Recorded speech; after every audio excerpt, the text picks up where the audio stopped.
तो हम लोग टॉपिक कर रहे थे कि डायमेंशन की एप्लीकेशंस को हम समझ रहे थे और इसमें जो हमारी फर्स्ट एप्लीकेशन है that is converting the system of unit,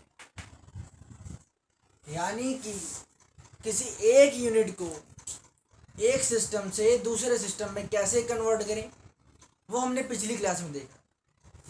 इसके ऊपर एक क्वेश्चन भी किया था कि एक न्यूटन को डाइन में कैसे कन्वर्ट करें। एक न्यूटन में 10⁵ डाइन्स होते हैं, ये हमें पता चला पिछली क्लास में। तो आज हम लोग इसी एप्लीकेशन के ऊपर 3-4 क्वेश्चन सॉल्व करेंगे जो आपसे रिपीटेडली पूछे जाते हैं पेपर। क्वेश्चन नंबर 1 लिखेंगे कि जूल को अर्ग में, ये जूल आपका एनर्जी का यूनिट होता है। जूल जो है ये आपका एनर्जी का यूनिट होता है और ये अर्ग जो है this is also the unit of energy. तो आपको बताया जाए ये जो आपका जूल होता है बेटा, ये आपका एसआई सिस्टम होता है और अर्ग आपका होता है सीजीएस सिस्टम। जब आप पेपर में क्वेश्चन ऐसे देखोगे तो आपको पेपर में बता देगा कि कौन सा यूनिट कौन से सिस्टम की है। जैसे मैं आपको यहाँ बता रहा हूँ कि जूल एसआई सिस्टम की है, अर्ग किसकी है, सीजीएस सिस्टम। तो आप लोगों को पेपर में ये सब चीज़ें बता देगा। मुझे क्या करना है, जूल को अर्ग में बदलना है। तो सबसे पहले मुझे पता होना चाहिए कि जूल एनर्जी की यूनिट है और एनर्जी की डायमेंशन क्या होती है, mL²T-2। ये एनर्जी की डायमेंशन होती है, ठीक है। This is the dimension of energy. अब ध्यान से सुनना, मैं आपसे पूछ रहा हूं क्वेश्चन कि एक जूल में कितने अर्ग्स होते हैं, ये मेरा क्वेश्चन। क्लियर हुआ? एक जूल में कितने अर्ग्स होते हैं। तो आप लोगों को पिछली क्लास में बताया था कि जो भी मुझे चीज दे रखी है उसको लेफ्ट साइड में 1 का 1 एज इट इज, इस जूल को 3 टर्म्स में तोड़ेंगे, mLT तीनों में तोड़ दिया। क्योंकि ये पहले नंबर पे है तो m1 L1 T1। अर्ग के आगे कोई भी कांस्टेंट नहीं है तो मैंने उसको मान लिया x2। क्योंकि ये सेकंड नंबर पे है तो m2 L2 और T। यहां तक समझ में आया? अब मैं क्या करूंगा, इस m1 के नीचे m2, इस m1 के नीचे m2, L1 के नीचे L2 और T1 के नीचे T2 इक्वल टू में क्या रहेगा। और यहां पर हम पता क्या लिखते हैं, A B C, यानी इस पूरे रेशियो की वैल्यू A पावर A, इस पूरे रेशियो की पावर B, इस पूरे रेशियो की पावर C। और ये जो A B C है इसकी वैल्यू हम, जो हमें क्वेश्चन में करना है जूल को अर्ग में, जूल और अर्ग ये दोनों की दोनों हमारी किसकी यूनिट है, एनर्जी की। तो एनर्जी की डायमेंशन में जो पावर्स होती हैं उनको हम यहाँ पर लिखते हैं ABC। एनर्जी की डायमेंशन क्या है, mL²T-2। जो आपका m के ऊपर है पावर कितनी है 1, तो यहाँ पर आप a की जगह क्या डालेंगे, 1। L1/L2, L के ऊपर पावर क्या है 2, तो आप b की जगह क्या डालेंगे 2। T1/T2, C की जगह -2। यहां तक समझ में आया?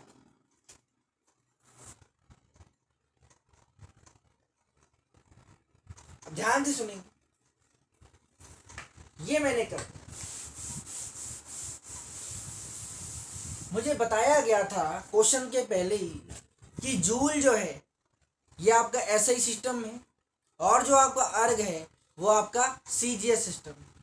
तो आपको बताया जाए कि जो m1 L1 T1 ये जूल के हमने लिए थे ना, इस तरह हम करते, एक जूल को अर्ग में कन्वर्ट कर रहे, इसमें हमने लिया था m1 L1 T1, इसमें लिया था m2 L2 T2।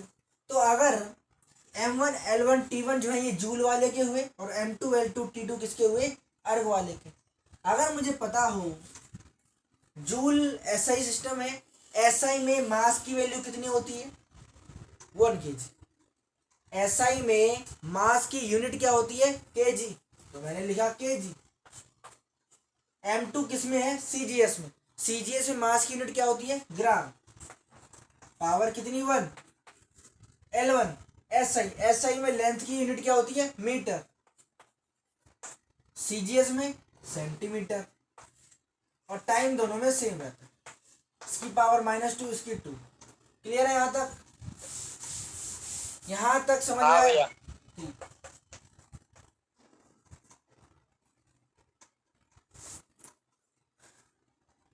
1 किलोग्राम में कितने gram 1000 gram divided by 1 gram. 1 metre में कितने सेंटीमीटर 100 सेंटीमीटर, पूरा कट जाएगा सेंटीमीटर से ये सेकंड से पूरा सेकंड कट जाएगा, पावर 2।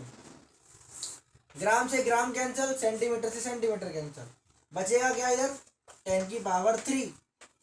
1000 है ना, 1000 को मैं 10 की पावर 3 लिख सकता हूँ। फिर क्या बचेगा 100 का 10 का स्क्वायर की पावर स्क्वायर, 100 को मैं 10 का स्क्वायर लिख सकता हूँ, इक्वल में 10 की पावर 3 इंटू 2 2 ज़ा 4, यानी टोटल पावर ऐड करेंगे तो आ जाएगा 10 की पावर 7, यानी 1 जूल में 10 की पावर 7 अर्ब्स होते हैं। क्लियर हुआ यहाँ तक, यहाँ तक समझ में आया? समझ आ गया। ये तो आप कहते हो जो सिस्टम में सिंपल आपको कन्वर्ट कर, पेपर में आपसे एक तरह के क्वेश्चन और पूछेंगे, क्वेश्चन नंबर 2 डालेंगे। द क्वेश्चन इज दैट कि मैंने फोर्स का फॉर्मूला पढ़ा है, जो मेरा होता है Gm1m2 बाय आर स्क्वायर। इस G की वैल्यू कितनी होती है 6.67 10 की पावर -11 न्यूटन मीटर स्क्वायर पर kilogram square. This is the value of G, जो मुझे पता है। लेकिन ये जो वैल्यू होती है बेटा, ये एसआई सिस्टम में होती है। देख लो, एसआई सिस्टम में फोर्स हमारे न्यूटन में होती है, लेंथ हमारी मीटर में होती है, मास हमारा किलोग्राम में। मतलब कि ये जो वैल्यू है किस में है मेरी एसआई में। अब क्वेश्चन में आपको दे रहा है कि सेम आपको जी की वैल्यू दे रखी है,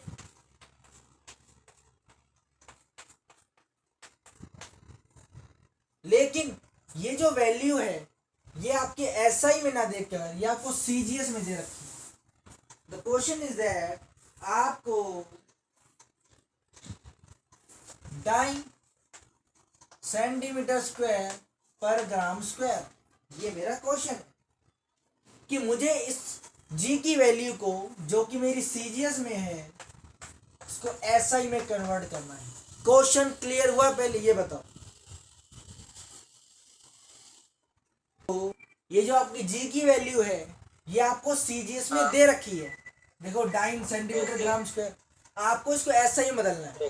तो ध्यान से सुनना, एक तो हमारे पास तरीका है कि M1 L1 T1 M2 L2 T2 लेकर सॉल्व करें, और एक इस क्वेश्चन को बड़ा ही शॉर्टकट तरीका है, वो ये है। आंसर देखें, एक लाइन का आंसर है ये। सेम आप पहले जी की वैल्यू डालेंगे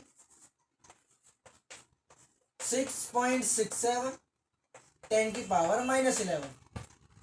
अच्छा, मुझे ये पता है कि 1 न्यूटन में 10 की पावर 5 डाइन्स होते हैं, ये तो मुझे पता है।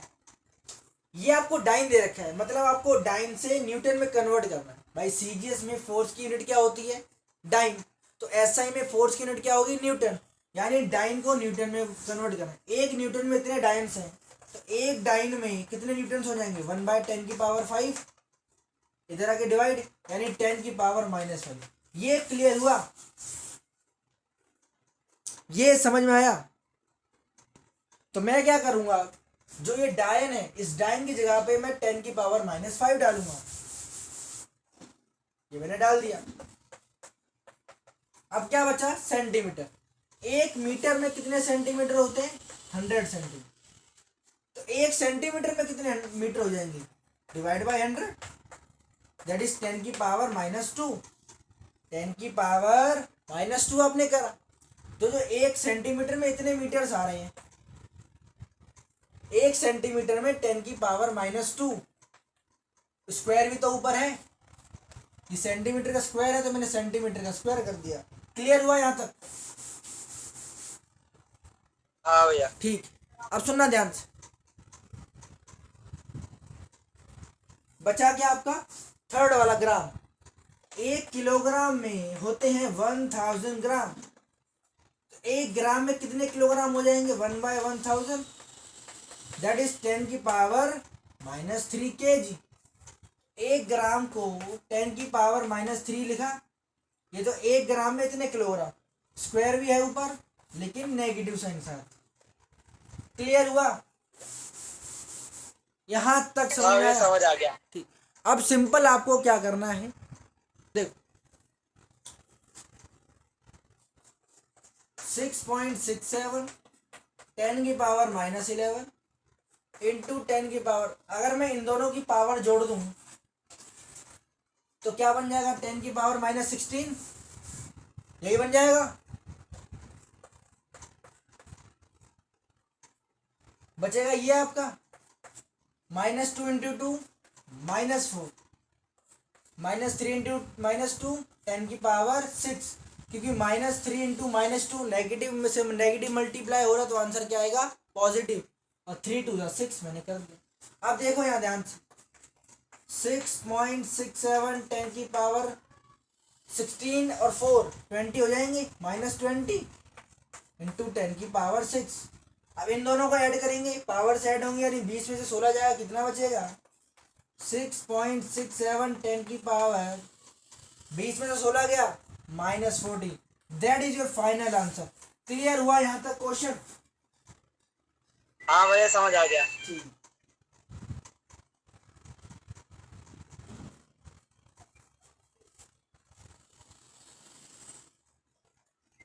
नहीं रुको, 2 मिनट रुको, 2 मिनट रुको। ये यहाँ पर 6 नहीं होगा, इसका स्क्वायर करेंगे तो हमारा हो जाएगा 9। ठीक है, और 9 करेंगे तो यहाँ पर 11 आएगा। देख लो यहाँ पर 2 का स्क्वायर होता है 4, नहीं करा?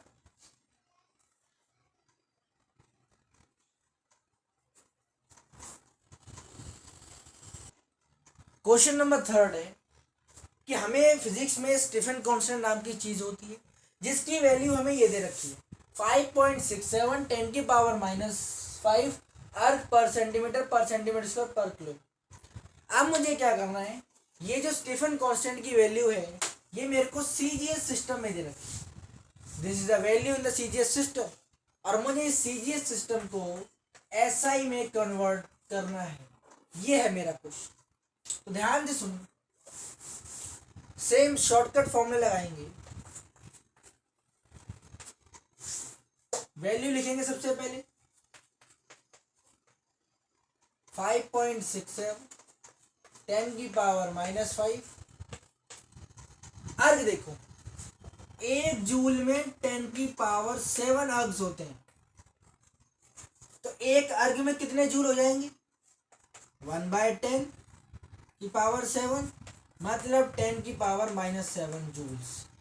1 जूल में इतने अर्ग्स होते हैं तो एक अर्ग में कितने जूल्स हो जाएंगे? 10⁻7। तो जहां पर अर्ग है वहां पर क्या कर देंगे? 10⁻7 से मल्टीप्लाई। आया सेकंड? भाई सेकंड की तो कोई यूनिट ही नहीं होती, सेकंड टाइम है, टाइम तो कांस्टेंट ही होती है, उसको इसको इंडिकेट नहीं करेंगे। थर्ड पे आएंगे सेंटीमीटर, 1 मीटर में 100 सेंटीमीटर, तो 1 सेंटीमीटर में कितने मीटर? 1/100 10⁻²। सेंटीमीटर की जगह पे रखेंगे 10⁻²। ऊपर आपका -2 भी है तो आपने ऐसे कर दिया। केल्विन जो है वो टेम्परेचर की यूनिट होती है, और टेम्परेचर हमारा क्या होता है? कांस्टेंट। कांस्टेंट की कोई यूनिट ही नहीं होती, हम इसको क्या कर देंगे? नेग्लेक्ट कर देंगे। इसको सॉल्व करेंगे, जैसे ही हम इसको सॉल्व करेंगे हम पाएंगे 5.67 10⁻⁵। अगर मैं इसमें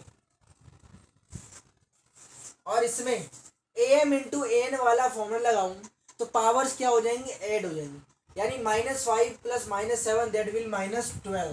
क्या हो जाएगा? -12। अगर मैं -2 को -2 से मल्टीप्लाई करूंगा तो 10 की पावर क्या आ जाएगा 4। अब इसको सॉल्व करेंगे 5.67 10 की पावर -8। अब ये आपका आ गया एसआई सिस्टम में। एसआई सिस्टम में एनर्जी की यूनिट क्या होती है जूल, तो अर्ग की जगह पे क्या आएगा जूल। सेकंड का सेकंड रहेगा, सेंटीमीटर की जगह पे क्या आ जाएगा मीटर इनवर्स का स्क्वायर। केल्विन तो आपका सेम ही है, दैट इज -4। क्लियर हुआ पूरा क्वेश्चन? भैया ये जो हमने क्वेश्चंस करे अभी, ये थे हमारे फर्स्ट एप्लीकेशंस के क्वेश्चन कि हम किसी भी एक सिस्टम से दूसरे सिस्टम में कैसे जा सकते हैं। तो हमारे पास एक तो M1 L1 T1 वाले थे, उसके हिसाब से हमने 2 क्वेश्चंस करे, और एक डायरेक्ट वैल्यूज पुट करके भी हम दूसरे सिस्टम में कन्वर्ट हो सकते हैं, वो भी हमने करा। अब हम सेकंड एप्लीकेशन ले रहे हैं, ध्यान से सुनना। सेकंड एप्लीकेशन है हमारी डिराइव्ड इन द फॉर्मूला।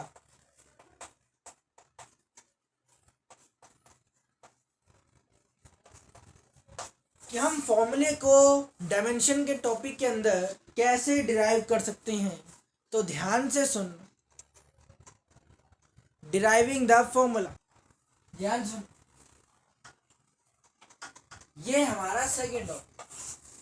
इस टॉपिक के अंदर क्या हुआ कि आपको कोई भी एक रिलेशन दे रखा होगा, एक सिंपली आपको कोई भी रिलेशन दे रखा होगा, उस रिलेशन के अकॉर्डिंग आपको फॉर्मूले को डिराइव करना है, उस रिलेशन के अकॉर्डिंग आपको फॉर्मूले को डिराइव करना है। क्वेश्चंस लेते हैं, क्वेश्चन के अकॉर्डिंग आपको जल्दी क्लियर होगा, तो ध्यान से सुन। सबसे पहला क्वेश्चन ले रहे हैं हम, आपकी एनसीईआरटी का ही क्वेश्चन है।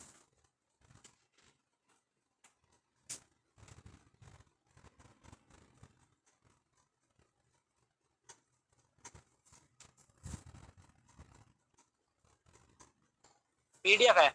कोई बात नहीं, चलो चलो क्वेश्चन में लिख देता हूँ बोर्ड पे। क्वेश्चन दे रखा है आपको फर्स्ट कि find a relation between centripetal force, कि मेरे पास एक सेंट्रीपिटल फोर्स है, मुझे उसका रिलेशन निकालना। I have to find the relation between the centripetal force, जो कि आपका डिपेंड कर रहा है। इस सेंट्रीपिटल फोर्स को मैंने किससे इंडिकेट किया, एफ से। ये सेंट्रीपिटल फोर्स आपका डिपेंड कर रहा है मास पे, वेलोसिटी पे और रेडियस पे। आपको पेपर में क्वेश्चन कैसे देगा, ध्यान सुन। क्वेश्चन में पेपर में बोलेगा आपसे कि find a relation between centripetal force which depends upon the mass, velocity and radius. Depends को हम क्या मानते हैं, डायरेक्टली प्रोपोर्शनल। क्लियर है यहां तक? हाँ भैया। ये फोर्स हमारी है सेंट्रीपिटल फोर्स, ठीक है? ओके भैया। ठीक। अब ये प्रोपोर्शनैलिटी का साइन है, तो ये प्रोपोर्शनैलिटी का साइन हटेगा तो क्या आएगा, एक कांस्टेंट आएगा, के एम वी आर। आप ऐसे इसको इंडिकेट कर देंगे। क्लियर है यहां तक? हाँ भैया। अब मुझे क्या करना है, इन सब की डायमेंशंस लिखनी है। भाई डायमेंशन चैप्टर है तो डायमेंशंस ही यूज होंगी। क्या करना है, अच्छा फोर्स की डायमेंशन क्या होती है, MLT-2। तो आपने फोर्स की जगह पे रखा MLT-2, बचा के तो कांस्टेंट है, कांस्टेंट की कोई डायमेंशन होती नहीं, डायमेंशनलेस, तो आपने के को एज इट इज लिख दिया। एम क्या है आपका मास, तो मास को कैसे लिखते हैं, इस मास। अच्छा मास की कोई पावर तो है नहीं, तो आप इसको लिख देंगे ए। बचा वी, वी आपका क्या है, वेलोसिटी। वेलोसिटी की डायमेंशन क्या होती है, LT-1।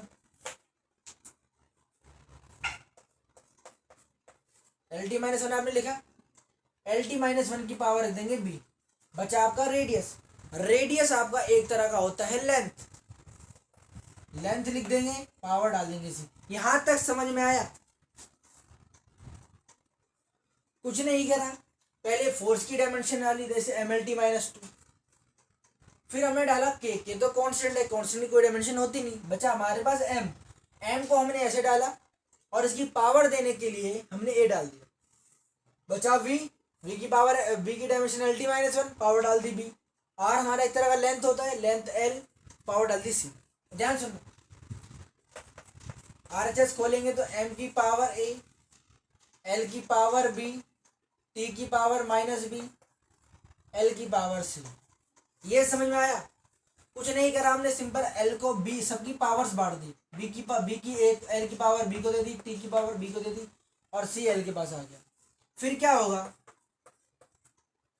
अब सेम टर्म्स को ढूंढो, जिनकी भी सेम टर्म्स है उनकी पावर्स को ऐड कर दो। भाई m देखो, m दोबारा नहीं है तो m एक बार लिखेंगे, एक, l आपका 2 बार है, पावर्स ऐड होंगी b प्लस c, t के power -b, m l t-2। ये क्लियर हुआ? हाँ भैया। अब जो आपकी सेम वैल्यूज हैं, यहां तक आपको समझ में आया? आगे देखेंगे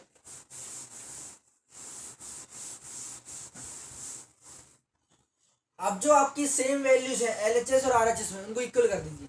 देखो मास की पावर 1 है, यहाँ मास की पावर है, मतलब अब जो सेम टर्म्स हैं, जो भी आपकी सेम टर्म्स हैं यार, उनकी पावर्स को सेम कर दीजिए। m एक सेम टर्म है, m यहाँ पर भी है, इनकी पावर्स को सेम कर दीजिए। तो m1 इक्वल टू ma, तो a पावर से सेम करेंगे तो a की वैल्यू कितनी आ जाएगी? 1।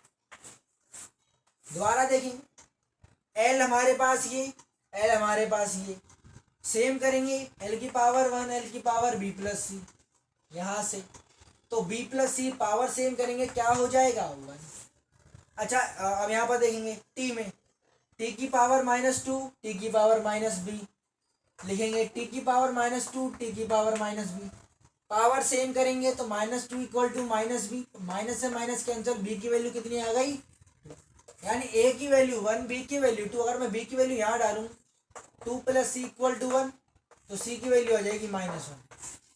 क्लियर हुआ ये पार्ट? अब जो आपकी ए बी सी की वैल्यू आई है, अब जो आपकी ए बी सी की वैल्यू आई है उसको इसमें डाल दीजिए। के एम, ए की वैल्यू 1, एल की वैल्यू बी प्लस सी 2 प्लस -1 1 आ जाएगा। टी की वैल्यू, बी की वैल्यू कितनी है? -2, बी की वैल्यू 2 है, इधर माइनस लगा हुआ है इसलिए -2, और के आपका कांस्टेंट है, इसको हटा दीजिए। इक्वल में किसके था? फोर्स के। देख लो भाई, फोर्स की एक्चुअल में डायमेंशन होती है mLT-2, और इससे भी हमारी डायमेंशन क्या निकली है? mLT-2। क्लियर हुआ? दोनों तरफ से हमारी फोर्स की डायमेंशन क्या आई है? सेम आई। इसका स्क्रीनशॉट ले लो। अगला क्वेश्चन देखिए, एग्जाम्पल 70, एनसीईआरटी का क्वेश्चन है, ध्यान से देखिए क्या कह रहा है क्वेश्चन, कि मेरे पास एक पेंडुलम है, मेरे पास पेंडुलम है, consider a simple pendulum having a bob attached to a string that oscillate under the action of force of gravity. Suppose that the period of oscillation of the, अब बता रहा है आपको कौन कौन सी चीज किसके किसके ऊपर डिपेंड कर रही। क्वेश्चन कह रहा है कि एक सिंपल पेंडुलम ऑक्सीलेट कर रहा है और उसका जो टाइम पीरियड है वो डिपेंड को किससे लिखते हैं? डायरेक्टली प्रोपोर्शनल से। वो डिपेंड कर रहा है mass of the bob, second length of the pendulum, third acceleration due to gravity. ये 3 चीजें मुझे दे रखी हैं जिन पर ये सिंपल पेंडुलम का टाइम पीरियड डिपेंड कर रहा है। मुझे क्या करना है? इस टाइम पीरियड के लिए एक सिंपल सा फॉर्मूला ड्राइव करेंगे। वही चीज, टाइम है एज इट इज, और ये आपका प्रोपोर्शनैलिटी का साइन हटेगा तो क्या आ जाएगा, कांस्टेंट इक्वल टू के एम एल जी। टाइम है, टाइम की डायमेंशन क्या होती है, टी। तो आपने टी की पावर 1, इसको मैं एम की पावर 0 टी की पावर 0 1 लिखता हूँ। यहाँ तक कोई दिक्कत है? अगर किसी की पावर 0 है तो वो 1 ही आएगा। ये एग्जाम्पल 17 है एनसीईआरटी का, जो कह रहा है किसी भी सिंपल पेंडुलम का जो टाइम पीरियड है वो डायरेक्टली किसके ऊपर डिपेंड कर रहा है, मास के ऊपर, लेंथ के ऊपर, एक्सेलरेशन ड्यू टू ग्रेविटी के ऊपर। तो आपने करा, इसको ऐसे लिखा, फिर हमने सबकी डायमेंशंस लिखी। अच्छा, टाइम की डायमेंशन टी होती है, टाइम की डायमेंशन क्या होती है, टी। तो मैंने टी को टी लिख दिया। तो अगर मैं यहाँ पर एम की पावर 0 टी की पावर 0 डाल दूँ, कोई परेशानी वाली बात यहाँ तक? क्योंकि किसी की भी पावर 0 होगी तो वो 1 ही आएगा, कोई इफेक्ट नहीं पड़ेगा उसके ऊपर। क्लियर है? अब मैंने क्या करा, प्रोपोर्शनैलिटी का साइन हटाऊंगा तो क्या आएगा, इक्वल टू में के। मास, मास का तो डायमेंशन एम ही होगा, पावर के लिए ए डाल दिया। बचा L, L means length of the pendulum, length की डायमेंशन एल होती है, पावर के लिए बी डाल दिया। G, g means acceleration due to gravity, acceleration की यूनिट होती है, डायमेंशन होती है एल टी माइनस 2, पावर के लिए सी डाल दिया। एम 0 टी 0 सॉरी ये एल है, एम 0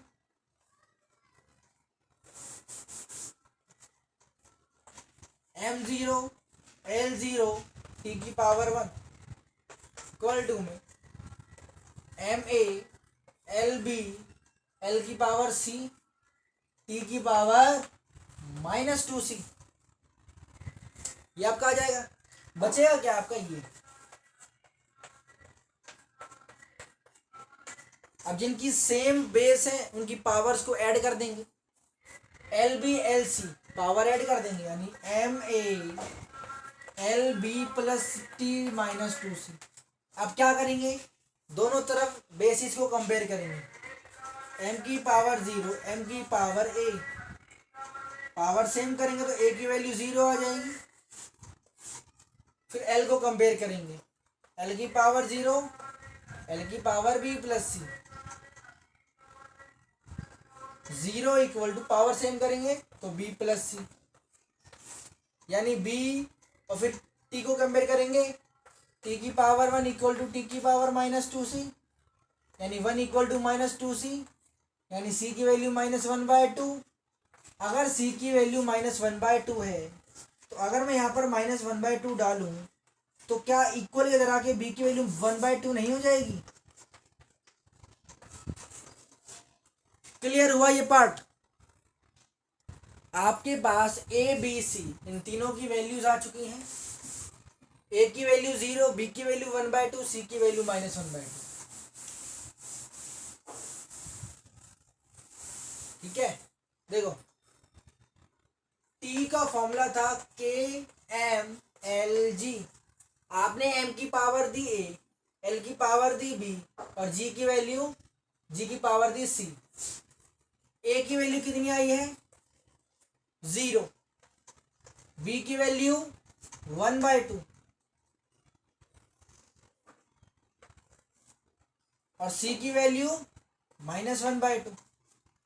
अगर किसी की पावर 0 होती है, किसी के बेस की पावर 0 होती है तो वो टोटल वैल्यू क्या हो जाती है, 1। तो k इंटू 1 k हो जाएगा, बचेगा l की पावर 1/2। तो आपने ऐसे डाल दिया। अगर इसको मैं नीचे लेकर आऊं ये हो जाएगा। अगर मान लो g 1/2 ऊपर जाएगा तो इसके ऊपर नेगेटिव साइन लग जाएगा। तो अगर ऊपर से, अगर कोई नीचे से वैल्यू ऊपर जाती है तो उसकी पावर में नेगेटिव साइन आता है। तो अगर कोई वैल्यू ऊपर से नेगेटिव साइन लेकर नीचे आएगी तो उसकी नेगेटिव वैल्यू क्या हो जाएगी, पॉजिटिव हो जाएगी। वही यहाँ पर हुआ। अब मुझे पता है कि अंडर रूट का मतलब होता है 1/2। यहाँ पर 1/2 है, यहाँ पर 1/2 है, इसका मतलब हुआ under root L under root g. तो अगर मैं इसको पूरा लिख दूं तो क्या मैं इसको k under root l by g नहीं लिख सकता? That is a formula of time period of simple pendulum k under root l by g is the simplest formula of the simple pendulum. Time period किसका? Simple pendulum का। Clear हुआ question? तो ये थे आपके एप्लीकेशन ऑफ डायमेंशन के दो topic हमने आज कवर करें। एक किसी सिस्टम को कैसे कन्वर्ट करें, दूसरा फॉर्मूले को डिराइव कैसे करें।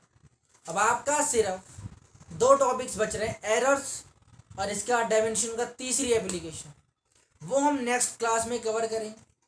तब तक आप इसके नोट्स प्रॉपर बनाइए और क्वेश्चंस को रिवाइज करते रहिए। आपको नेक्स्ट वीडियो में, नेक्स्ट लेक्चर में हम मिलेंगे जहाँ पर हम नए क्वेश्चंस कर रहे होंगे। तब तक के लिए ओके बाय।